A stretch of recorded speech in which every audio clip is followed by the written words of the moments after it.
Welcome to the College Game Day podcast. I am your host, Pete Thamel, and out of the ether, appearing like the Guntown kangaroo from afar, is my new colleague, Dan Wetzel. And Dan, what do they call this podcast? The College Game Day? College Game Day pod? Is it the College pod? Game Day pod? I think it's a pod. Yeah, it's a pod. I say it wrong. Dan, you have not done a podcast other than the UMass podcast I saw you do yesterday with our friends Rini Golia and Mike Corey. You've not done a podcast formally as a host since March 10th. Is that correct? It's getting twitchy, Pete. From the College Football Inquirer. Yeah, getting twitchy College here. Football Inquirer. Well, welcome aboard. Welcome aboard the mothership. Welcome aboard Team ESPN. You've already established yourself as a valuable member. We appreciate you. Our friend Reese Davis is off on assignment this week, and we are now bringing Dan Wetzel back into the pod sphere. Dan, how does it feel to have the big headphones on and the microphone in front of you? A little intimidating. You will not get Reese Davis's historically smooth voice, commanding tones, perfect dictation. He's a little better looking too. I think we can both embrace that, right? Yeah. Better for the eye candy, the well-paced openings, the seamless transitions. No, you're going to get malapropisms and mistakes in poor grammar and tangents. But other than that, I'm sure the listeners are excited about it all. Well, I'm going to hot potato the hosting duties to you, but I have one question before we start here, Dan.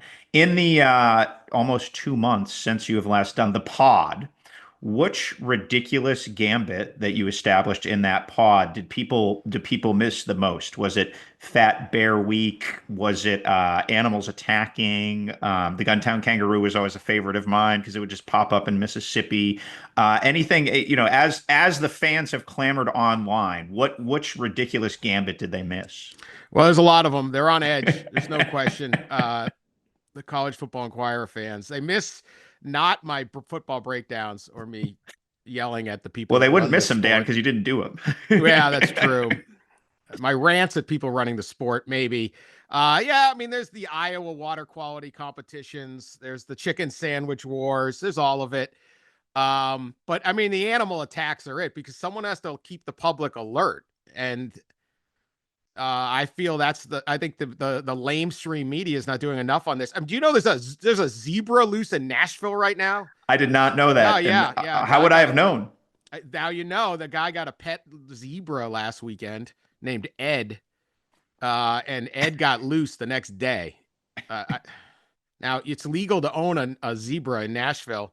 It just means more down the SEC.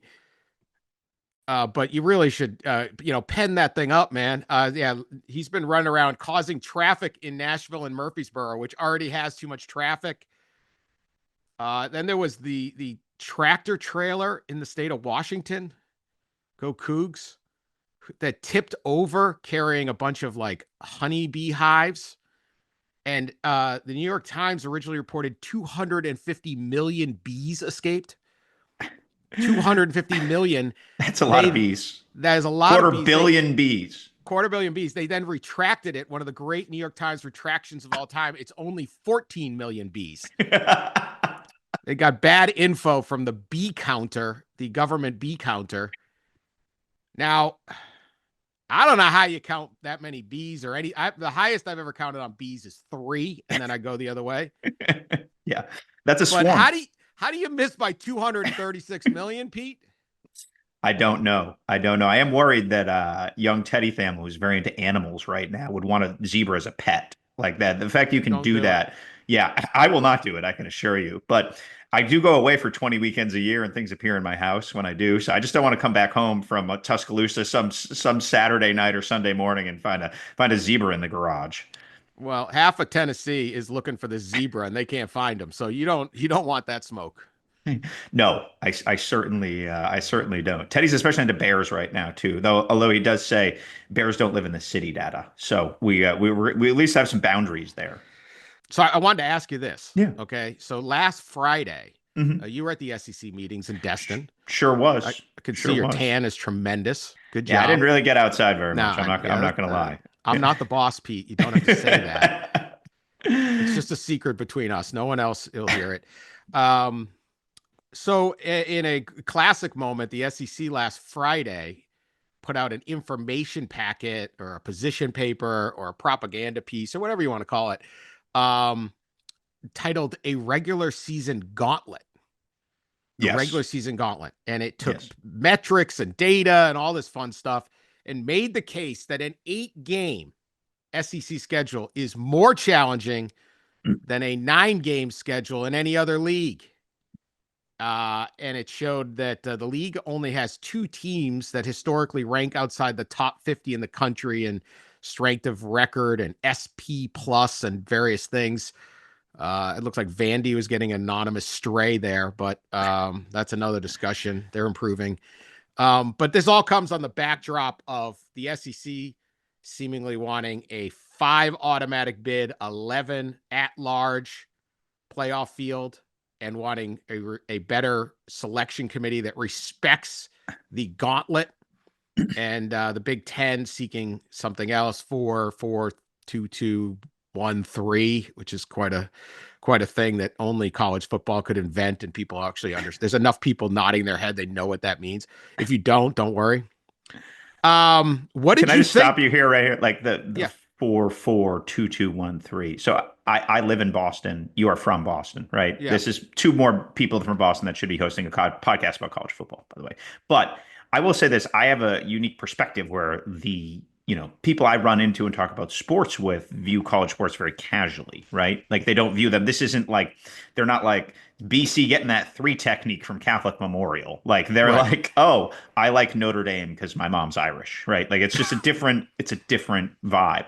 And I always try to because we sit there in the weeds, right? And we think about these things. We talk about them and they're, the 4-4-2-2 thing is not going to happen, right? It's just not. The weekend, and Heather Dennis wrote this, was a distinct pivot, right, from automatic qualifiers to there. And certainly there's some ways to go and things to figure out, especially the strength of schedule stuff. But I just think, Dan, stepping back, the point of the playoff expanding, right? College football, unbelievable regional sport that became national right around the BCS. You liked the BCS, Stan, didn't you? Yeah, big fan. But it did nationalize, for all its flaws. It did nationalize the sport. So one of the challenges I've seen the sport have, trying to capture the I-95 sports fan, right? Boston, New York, Philly. You want to bring them in the same way you bring them in on the first Thursday of the NCAA tournament, or if you really like True TV, you can come in on the first Tuesday. But you want to capture that casual fan because you have the guy in Birmingham. You can't get any more people to watch in Birmingham, right? And the idea of the 4-4-2-2-1-3, if you're sitting at the bar in Southie trying to talk about Notre Dame's playoff chances, it's just like your head would explode, right? It's again, is it unbelievably, it's not Goodwill Hunting calculus, but it's just not intuitive to a sports fan. So basically 5+11 is like, we're going to take the conference champions and the rest of the best teams, which to me is just a lot smoother if you're trying to explain this to like the people on the fly, because we get so in the weeds sometimes and we talk about these terms and we socialize them, as everyone likes to say. Like I that's a little bit of a rant there, but I just think as this transitions to 5-11, which it appears on the trajectory to do so, and probably for 26, but not certain, that I just think for the sport in general, a clearer idea of where it's going makes sense. Does that make sense to you, Dan? Absolutely. I don't even think it's the guy in Southie that only roots for Notre Dame. It can be actual fans. It may not be the ones that are listening to a podcast on June 3rd or whatever this is, right? But you really got to like college football if you're listening on June 3rd. If you're listening to this. I remember being at a game. I was at the Ohio State-Michigan game in 2023. Yeah, you just had your first mistake on an ESPN podcast. We've been informed it's June 4th. June 4th.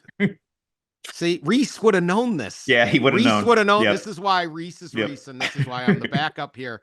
I was at this game. It was the big game of they're both undefeated and all that. And I remember somebody asking me about how this playoff the next year would work, and I said, this was someone going to the game. They were like a Michigan fan. And I was like, well, you could host a playoff game next year in this stadium. They're like, really?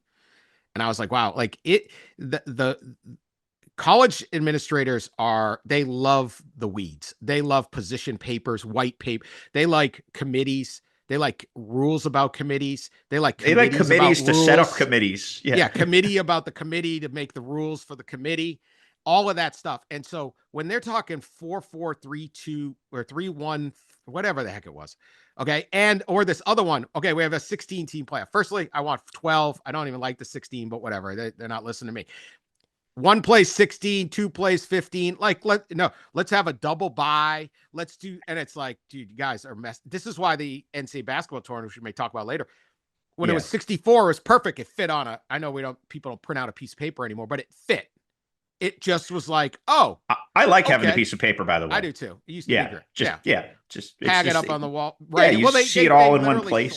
They slap the thing up there. Yeah. When you look at it online, you have to like move around. It's just like there. Yeah. It's old school. Yeah. So yes, do not overcomplicate this thing. So I do hope that it is 5-11. I know everyone's got an angle. Well, it's SEC might get 7 or 8. Well, you know what? If they earn it, good. Yeah. I just think play ball. Now, I like the idea of making conference championship matter. I like the idea of the seeding making conference championship matter, more regular season games matter, and I like a protection for the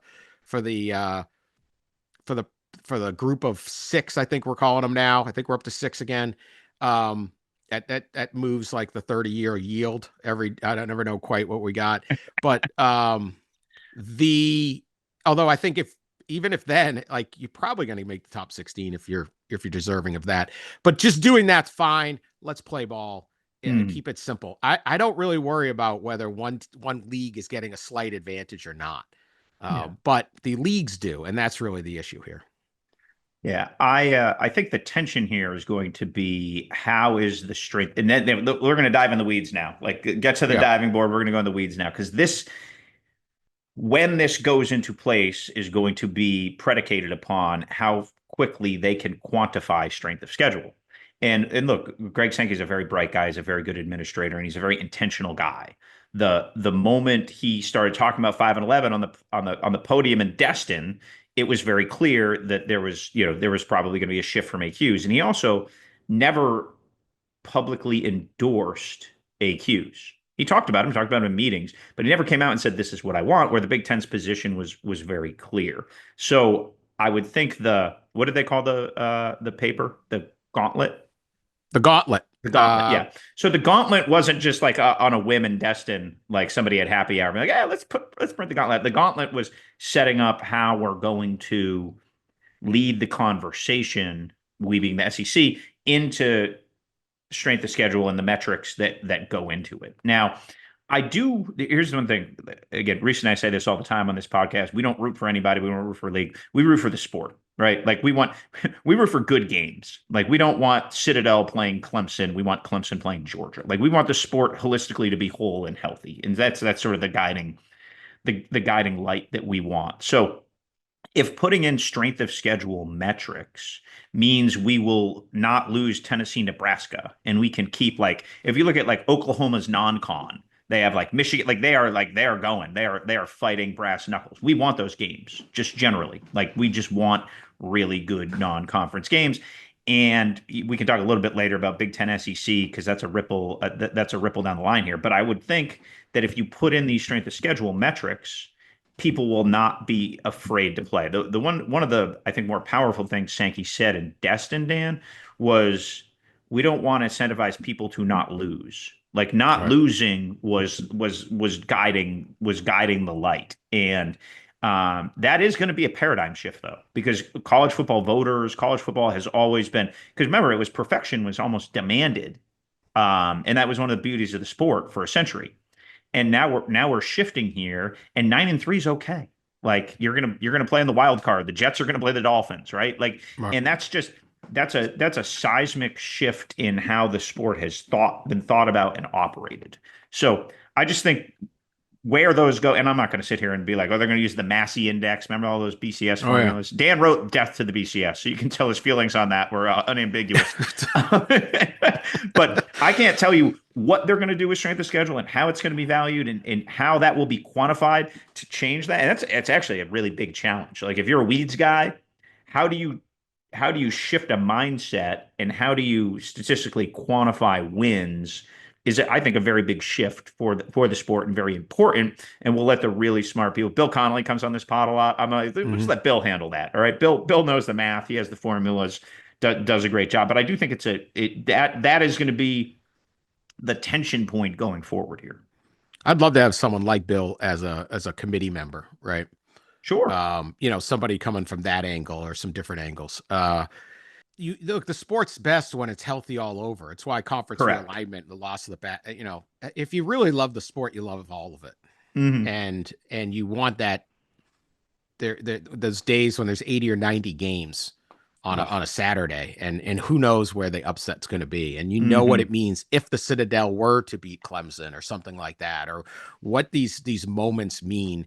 And you love the rivalries that maybe don't necessarily matter, right? They're playing for a pig trophy or something like that. You like the Cy Hawk or whatever. Like, is that going to really affect this or that? You want all of those things. And so you certainly at least want a path that is viable for Yeah. everybody in the country to say, hey, if we put it together, we can make the playoff. I think that is Hmm. imperative.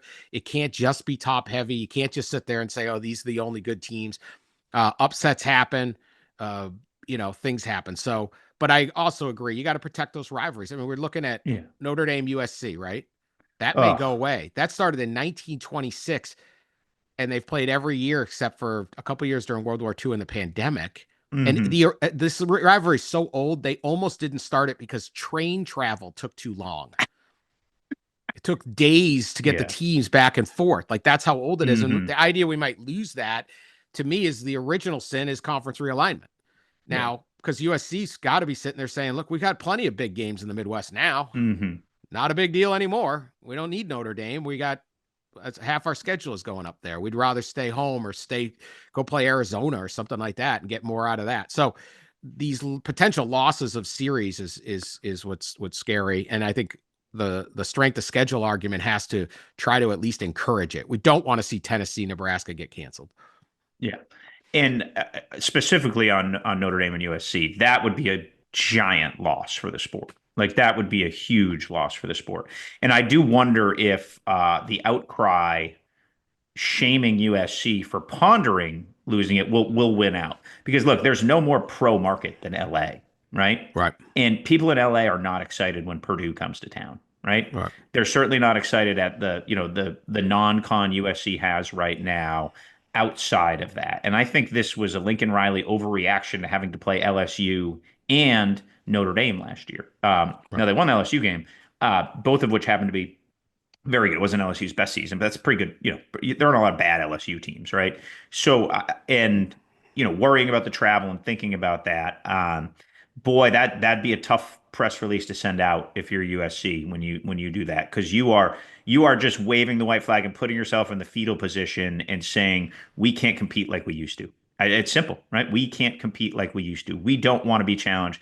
What you're also doing and Stuart Mandel made this point on Twitter when it happened, is you're also shoving a middle finger in the face of your fans.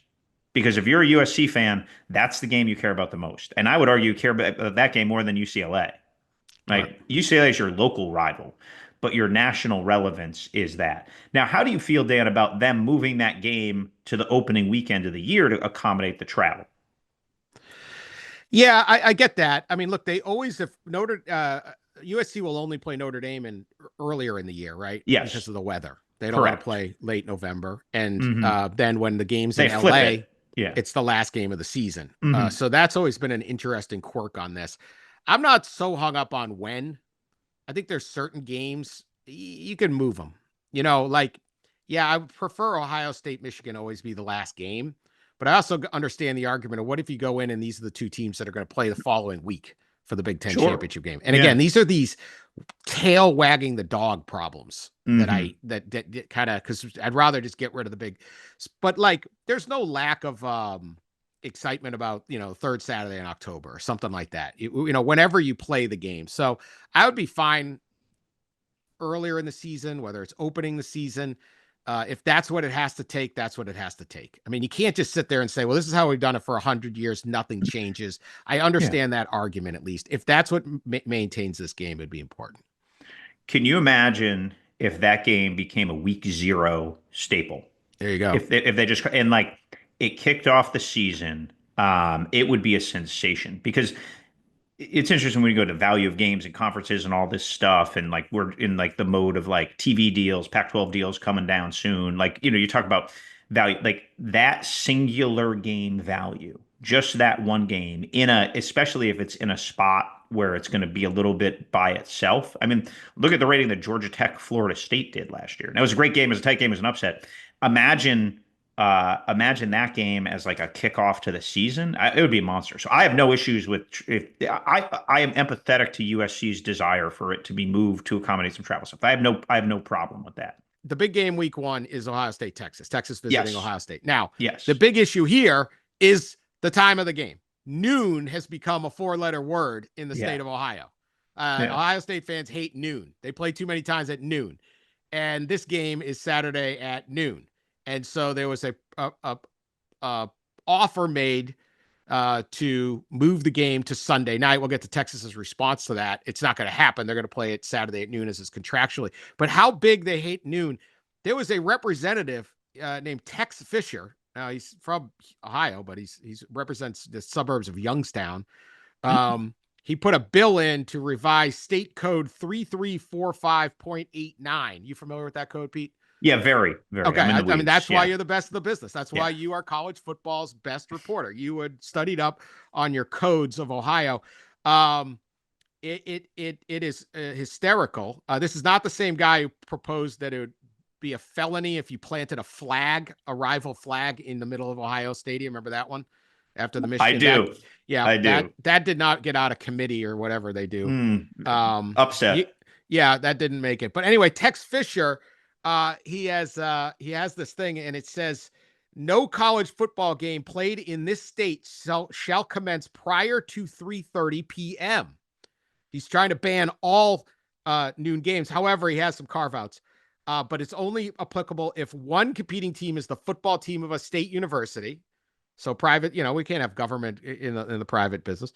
And both competing teams are ranked among the top 10 teams in the Associated Press poll or its successor. In case the AP poll goes away. This is the bill. Now there is an additional carve out for, quote, a college football game between two teams that is a college football tradition. And it defines those institutions as someone who's played more than 50 times with at least 95% of the games at noon. That would be Michigan and Ohio State, obviously, which he wants at noon. Now, there could be a negative campaign against him that he needed that carve out because he's suggesting Michigan could return to the top 10, which I think Ohio State fans would find appalling and may not vote for him. But he did do that. Representative Tex there, he went on social media and said, a few weeks ago, I said it would be a crime for Fox to put Ohio State versus Texas at noon. Promises made, promises kept. So there you go. There's your politician. That's how much they hate the noon games. We do. You ever been to Youngstown, Dan? I have. Yeah. Yeah. Did you ever go to the restaurant, the soups you should go to? They have the bocce courts, the All-American. There's some stuff. Yeah. Yeah. It's like they like the back. Yeah. Yeah. They have the bocce courts in the back. That's where Tressel's from. Yeah. There's a lot of Youngstown. Youngstown. This would be that kind of guy. So yes. What is with this? They hate the noon, man. They hate the noon. Yeah, they do hate the noon. And so I will say this about the noon. I am, so College Game Day went to Penn State last year, and there was an article in The Athletic that week about the noon being unpopular. And I was like, this is like all like self-important TV. Like I was like, like fans don't care about this stuff. I was like, again, the article was well done. I'm not dismissive of that. I was just like, this isn't real. Like people don't this is not a thing, I guess, is what my skepticism was to it. And then I got there and I was like, oh, they really don't like the noon. And of course, McAfee's throwing like gas on the fire. I mean, nobody likes to turn a match into a forest fire like Pat. So, especially if it can, there's like a little bit of a like he will poke the bear and then poke the bear again. And that's I had noticed. That's what makes him great. So then like I'm walking around State College, there's people like Big Noon Suck shirts on, and I'm like, what? And I want to be very clear. It's the kickoff that they don't like. It's not the show, which is a very good show. Like it's the actual like kick that they are. Personally, never seen it. I've never seen it. Well, I can't watch it because I'm trying to figure out if Arkansas's nickel corner is going to play. But so I was like surprised that it was that, and then I guess if you're Ohio State, I think they played 7 last year, Dan. Is that right? Yeah, that's the problem. Yeah. Like Penn State lost its whiteout. Yes. They Yes. want to white out Ohio Yeah. State or Michigan, and they You've don't been to get do whiteouts, it. right? Yeah, it's incredible. Electric. The Like best scene going. electric. It's incredible. Yeah. It's just you can. Yeah. But 7 noon games was a lot of games. Yes. A lot of noon. Yes, that's that. And again, if they played 7, 8 p.m. games, that'd probably be a lot of, like their dominance has put them in that spot, right? And because their dominance put them in that spot, that it's sort of it has become a first world problem for them. Like they've been that good, they rate that well. And I give Fox credit for this. Like that game, just from a pure ratings perspective, has been a revelation for them. They've really crushed it there. So they don't want to move. Say they played Saturday night this year, you're going up against LSU Clemson, right? Like that's the other marquee game. So they've carved a nice niche there from a pure ratings perspective, and they're not going to give up that competitive advantage. They've been pretty clear about that. I've seen Michael Mulvill from Fox quoted a few times here, just basically being like, this is why we're doing it, and there doesn't seem to be a lot of incentive to change. I don't want to say never, but that was the tenor from the series of articles last year. So the thought is that it will. I don't see that changing. And then obviously you saw what Chris Del Conte said in. Yes, I have the quote here. Tremendous. The game will not be moved to Sunday night, which would have gotten a massive rating. Why would I want to move the game to Sunday night and have a short week for our boys who were just told we're kicking off at high noon? I mean, they got San Jose State visiting next week. You can't be doing that to them. This spread and shred, by the way, that's what San Jose State's offense is called. One of my favorites. Spread and shred. Spread and shred. Yeah. So they're gonna do it on Saturday. But he said, it was just, hey, do you want to move the day? And I go, we're not moving. We're contractually obligated to this day. That was it. But the craziness is, oh my God, they said no. I just said no to Sunday. I got to go to church. I mean, hot dang. There you go. Del Conte. Chris Del Conte, not Chris Del Content. Is that what you would call him? Chris Del Content. That was good content. It'd be pretty good. So yeah, I mean, there's different times. I mean, night games can be electric atmospheres, but sure. For all of that, if you take Penn State at night at 8:00, I mean, if you're the fan that drives in from Philly, you're not getting home to like 4 or 5 in the morning. You can't get out of there. Yeah. And if you're Penn State is an awesome place to see a game, and it is a logistical challenge to get in and out and stay. Like it's just, and there's no hotels, basically. No. Right. Like I've covered 2 of the 8:00 games. Yeah. Both times there was a 6 a.m. flight from State College to Detroit, where I live. Mm-hmm. Yeah. And I would just finish the game and then drive over the airport and just sleep in the little rent-a-car lot. Yeah.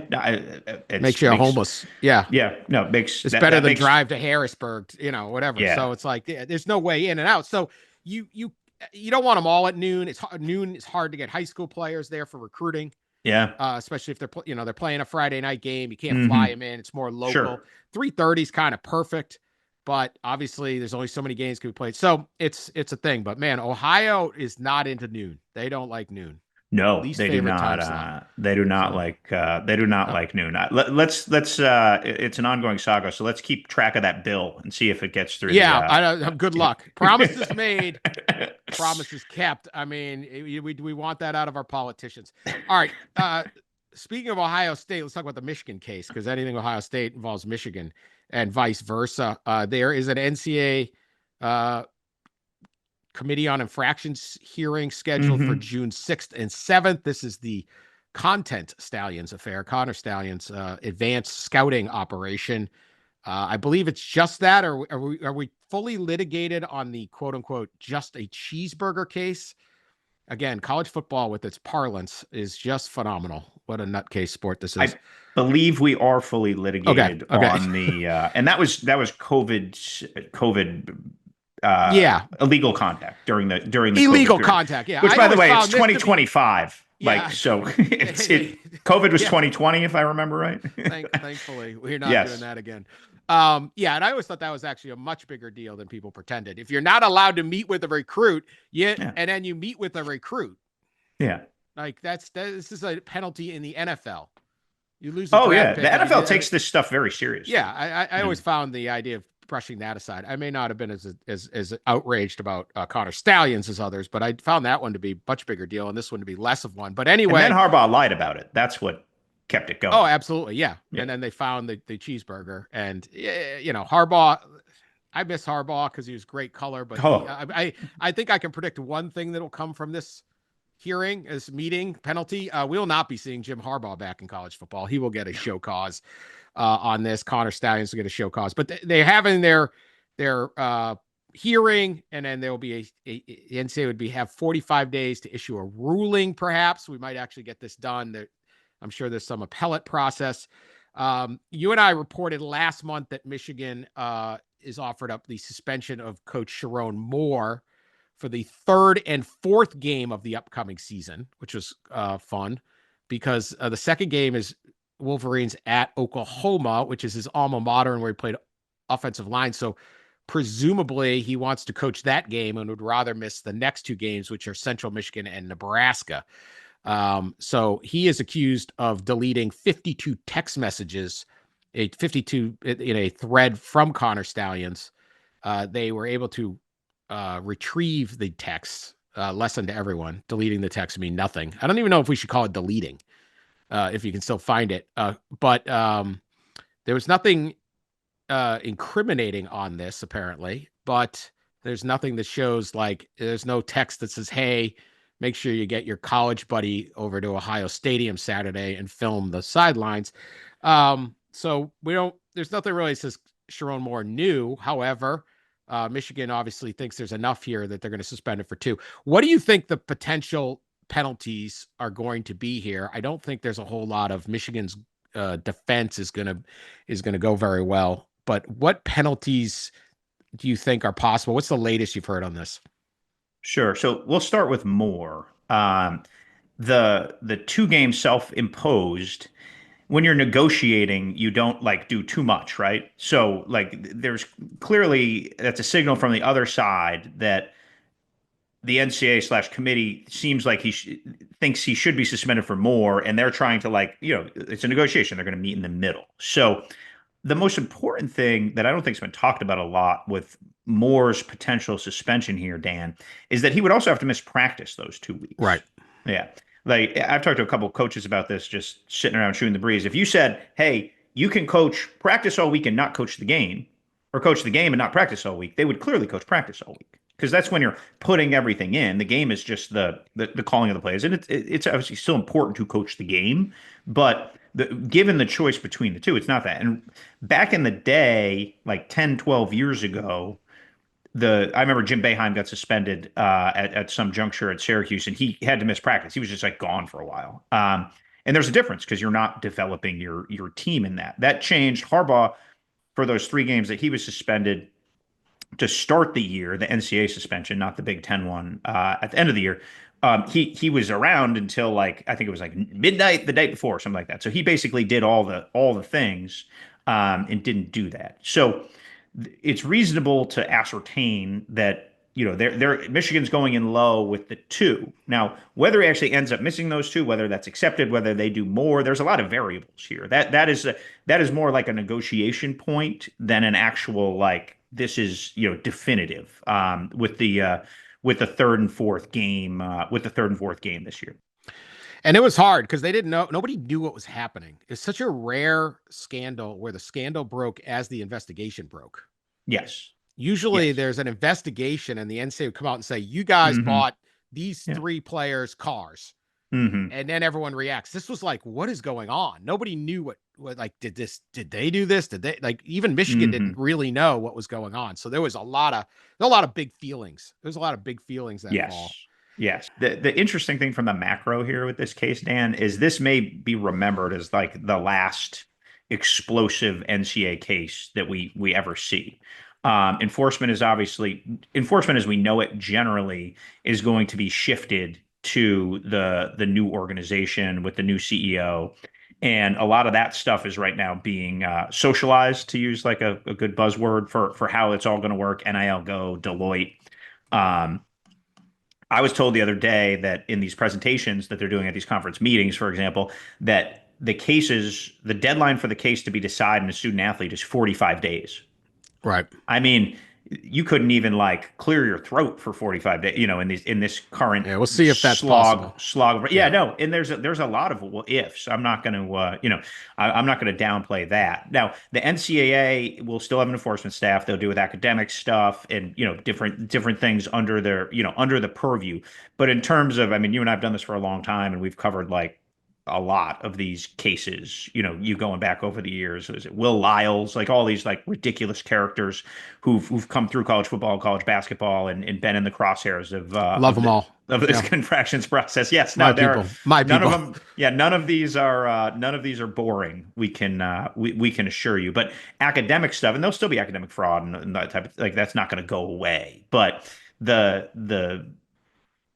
I think too, Dan. I know you love the NCAA, and you often just go and Yeah. like just like wave to the building when you're down in Indianapolis and say hello to your friends. But I think this is one of the smartest things the NCAA has ever done is getting enforcement out of its building because it was the least effective, least popular, and most toxic part of that organization. And a Yeah. lot of the NCAA's bad reputation over the years, especially under Mark Emmert, as it toiled and was kind of rudderless and directionless and impotent. Like the face of NCAA's unpopularity was often this process and how it worked, right? Because it was Yep. fairness to kids, it was this, it was that. So the tenor that I've gotten is, hey, good luck, College Sports Association. Good luck, new CEO. You can take the bullets because this all sounds good, Dan, until the first big punishment comes.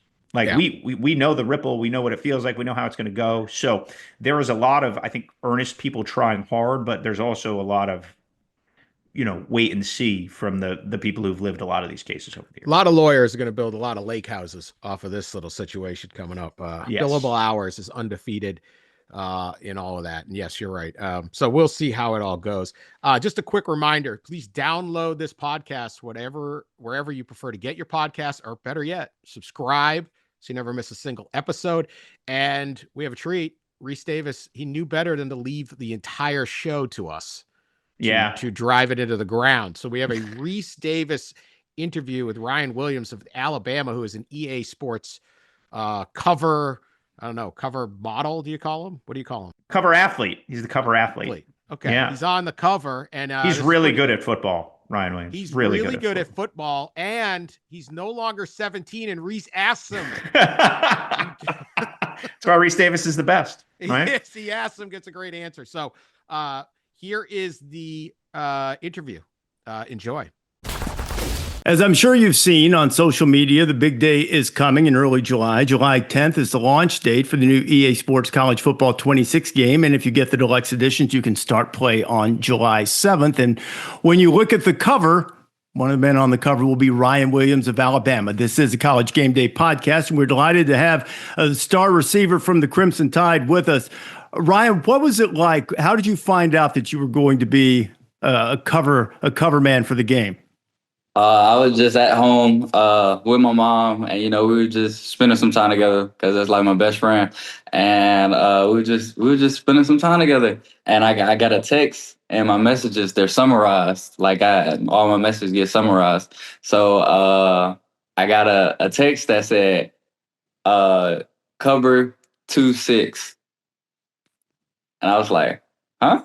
So I thought someone was asking me the difference between cover 2 and cover 6. Cover 6. How are you going to adjust your route from cover 2 to cover 6? So Apple didn't do a good job of summarizing that message. So I tap on the message, and like I'm reading it, and my mom's like looking at me, and she was like, "What? Like, what's wrong?" And I was like, "I'm like, they're asking you to be on the cover." And she was like, "The cover of what?" I was like, "The cover of College Football 26. And my mom, like, she's just a big fan of me. Like, so she doesn't really know what's going on, but she knows what's going on because of me. So she just screaming, super excited. And pretty much that moment pretty much summarized, like, all my feelings, going into it. Just because, like, even though my mom doesn't know what's going on, she's super supportive of me, and the rest of my family, they're always super supportive. And just being able to represent them on my home state, my school, it just means a lot. I've just been super excited to, and blessed to even be able to be a part of this.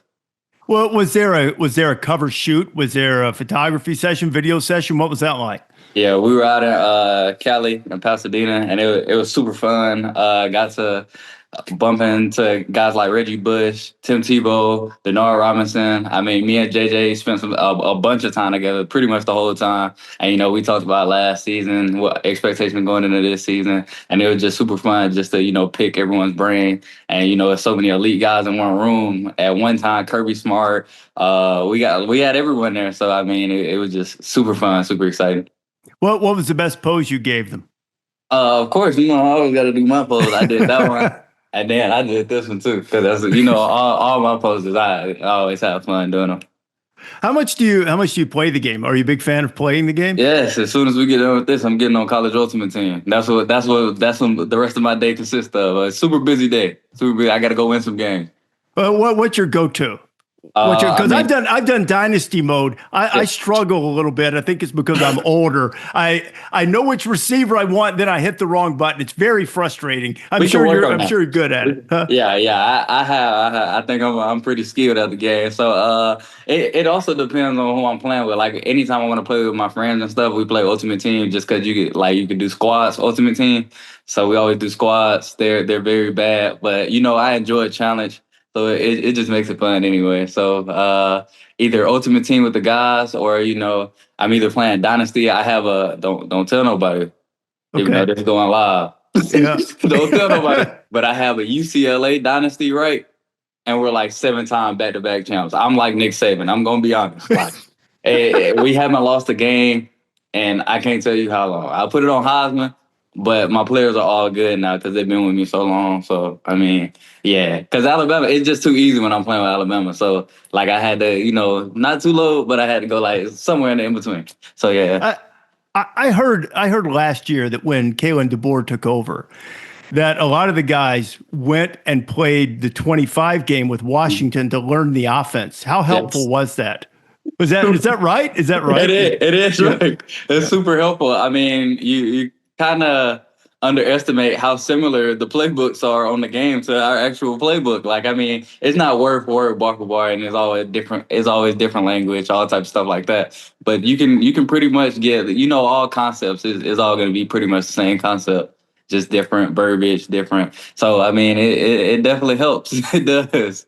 Well, what is the thing that you can learn from playing this game that actually translates on the field?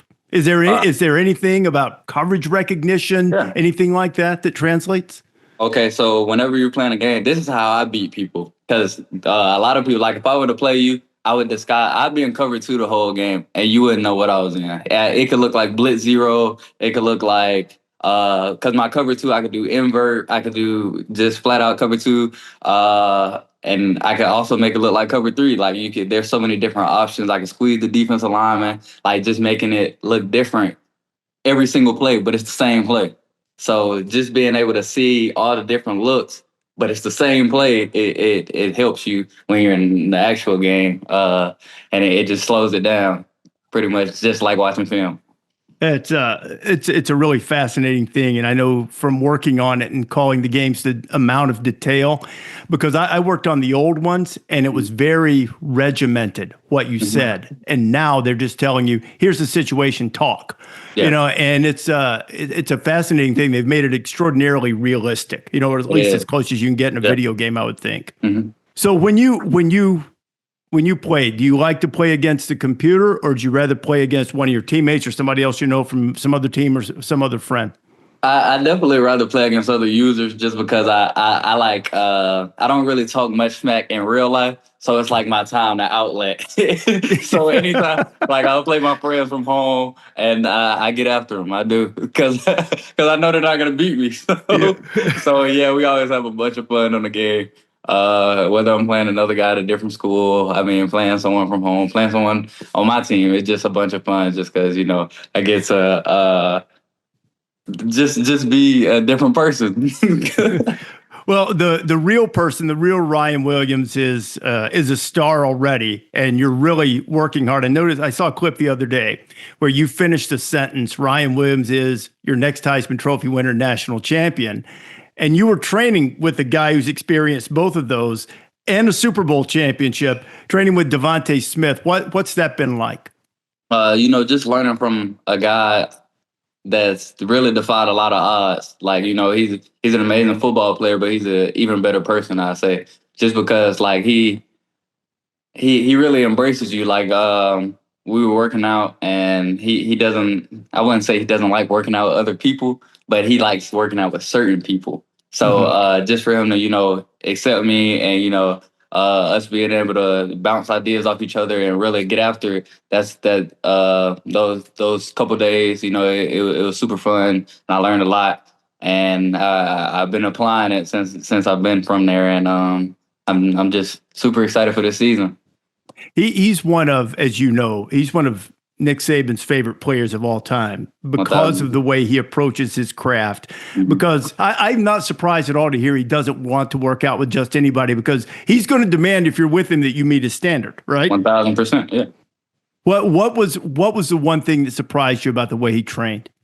I would just say everything that he does is very deliberate. Like you can see his body movements, and like, because if you just look at him, he's not the biggest guy. Like, that's it. So just the way he's able to control his body is truly remarkable. Like, and I learned a lot about the little details on how I can do that for myself and just taking my game to the next level. Because we're already pretty good athletes, pretty good football players, but diving into like that small percentage, like say we're in the highest percentile, but you have that small percentage that you could work on, and when you really dive into that's whenever the biggest gains are made. So just seeing him do that has been crazy. What's an example of something from a receiver technique standpoint that maybe you picked up that you think will help you this season? Everything looks the same. Every time he comes off the ball, it all looks the same. And, and that's what you want as a receiver anyway. You want to make everything look like a go ball, of course. So making everything look vertical. And I just say the way he sinks his hips, I learned a lot. We really talked about that, just because you don't want to come off the ball already low, because that's not how you that's not how you play football. And then you want to come high, just because then when you sink your hips, the defender, like a good defender, so just being able to find that sweet spot, and everything looks like just being able to misconstrue the defensive back is pretty much half of our job, because the rest, we're gonna make a play. So just being able to apply what you do every single day and always making it look the same, like the consistency of everything that he does, like it looks the exact same every time. How much better do you think you'll be with a year of experience and going into your second year in the system? New quarterback, granted, but how much improvement do you expect? Just based on this off season, being able to go through a spring, because last season I wasn't able to go through a spring. I just had summer and fall camp, which I'm super blessed that I was even able to do that with me reclassifying. So just being able to go through this spring and having that year of experience in those big games, and understanding the preparation of each week, understanding that now everything that I'm doing now, it will be reflected in December, November. I feel like it's going to be a big difference, just because I understand what's coming now. It was a lot of reacting last season. So, super excited. I expect nothing less of myself, but to, put my all out there every single game. Well, and now you're 18. So yeah. Did you get sick of that? I didn't get sick of it. It's kind of one of those things for me. It's pretty much like whenever people ask me if I get sick of pictures, it's like one of those things, you're not going to always have it forever. So, I just take advantage of the moment and accept it, embrace it. And I enjoyed every bit of it. It's not, we just got to come up with something else. Yeah. How do you expect you guys to fare at quarterback this year? I guess at the moment Ty Simpson has the lead. You have three very talented guys in the room. How does the quarterback position look at Alabama? Because that'll be big for your productivity this year too. 1,000%. I just feel like I just feel like and the tape speaks for itself. We have three very good quarterbacks, and either way that it goes, I'm comfortable and confident in any of those guys just because I've seen the work that they put in. They all have different tendencies. But, like you said, Ty is the front runner right now. So, just trying to build a relationship with not only him, but the rest of them, of course, and just get prepared for this season. And we're super excited. Yeah, the other two waiting in the wings, Austin Mack, transferred from Washington, very talented guy, and Keelan Russell, who was one of the top recruits in the country a year ago. I noticed you said something, Ryan, the other day about last year and the difference in the buy-in with Kalen DeBoer coming in. A near impossible situation. Everybody understands that. Nick's the greatest to ever do it. And, I mean, Kalen DeBoer's won a whole lot of games, and he took Washington to the national championship game just, the season before he arrived at Alabama. What has changed about the buy-in from that transition year to this year? We have a lot of guys that, like you said, they bought in, they spent the year under the system, and pretty much, everyone that, didn't feel like it was their best interest, they're not a part of the team. So everyone that's here, they're completely, they're on the Kalen DeBoer train, and we're all about work. And, he gives us the opportunity to, be more player-led and lean on each other. And he's still don't get me wrong, he's an outstanding leader as a head coach, but he definitely allows us to be more player-led. And I think that's really what's making us a much better team than last year, just because it was kind of a gray area. Like no one really knew like what to expect going into the season. But this year, everyone knows. We have a leadership council. Our leadership council, everyone's dialed in, and it's just a bunch of focus. Like from the bottom up, our freshmen, they came in with their hair on fire, and you know what they say, you're only as strong as your weakest link. And I can say our weakest link, they gonna be in trouble because our weakest link ain't weak. So we're super excited. I think it's not often that Alabama gets a chance to play with the proverbial chip on the shoulder and maybe get a little underestimated. I think there's a really good opportunity for you guys here. Hey, before we let you go, Ryan, you're not only a star receiver, you're not only the cover guy of the EA Sports College Football 26, you're a podcast host. Who's the one guy you'd love to have on your podcast that you haven't had on yet? Well, now I have two guys that now that I know I have the opportunity to. Reese Davis and Nick Saban. So we might as well just bring you guys, just come on. We got to make it happen. Maybe we'll come on together sometime. Yeah, let's do it. Hey, is Nick, you don't live far from Nick, do you? Are you in Nick's neighborhood now? Hey, it's not about me. But he's not too far. He's not too far. Not too far. All right. This isn't about me. Hey, Ryan, congratulations, man, on all your success. This is going to be great in the game, and I look forward to seeing you play as well. Thanks a lot, my friend. Thank you. I appreciate you.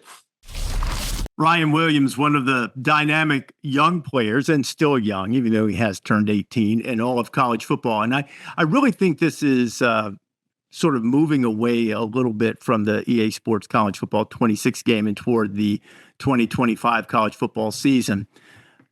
Everybody's expecting big things from Ryan Williams, but the big question mark for Alabama is how well will the quarterback play? So we mentioned they have three very talented guys in there, and if they get good quarterback play, what I mentioned with Ryan is something I believe Alabama, for the first time since the pre-Nick Saban era, might actually slip up on some people, relatively speaking. I understand they're not going to be an unranked team and come from nowhere, but they have an opportunity to go in not as a favorite, not all eyes on them. In the SEC, most eyes on Texas, Georgia, South Carolina has a lot of people watching, and Alabama sort of on the periphery of the edge of making the playoff. A lot of the projections have them in, some have them missing. This is a really, really talented team on the front line. They might not be quite as deep as some of Saban's best teams, but an opportunity with frontline guys like Ryan Williams, who not only is a dynamic playmaker, but quite a personality as well. So this could be a really, really cool season. And as it pertains to the game, and I know that Pete doesn't play the game much and says, he doesn't have time for it. It's really addictive. And look, I know I've worked for them and do the game, so you can call it a commercial if you want to. But it's really fun, whether you're a video game enthusiast, whether you are just a college football fan, whether you are a recruiting junkie.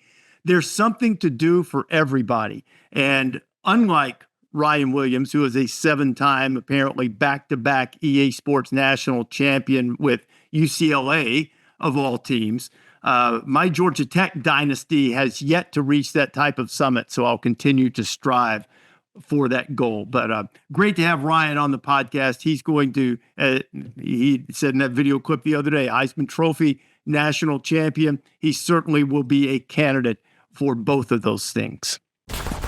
Ryan Williams sounds awesome, right?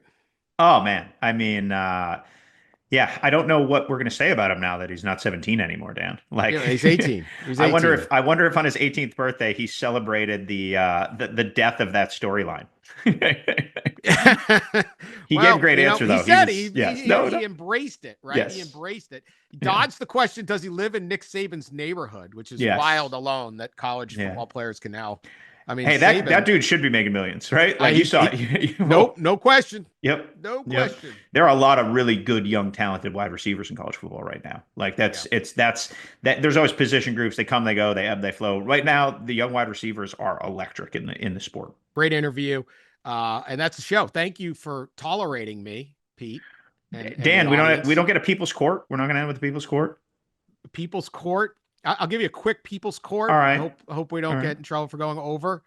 The People's Court was I saw this on Message Board Geniuses. A great follow, by the way. A great follow on Twitter. Gets all the best stuff. This was from Auburn. It's from an Auburn message board, WOSDWDE.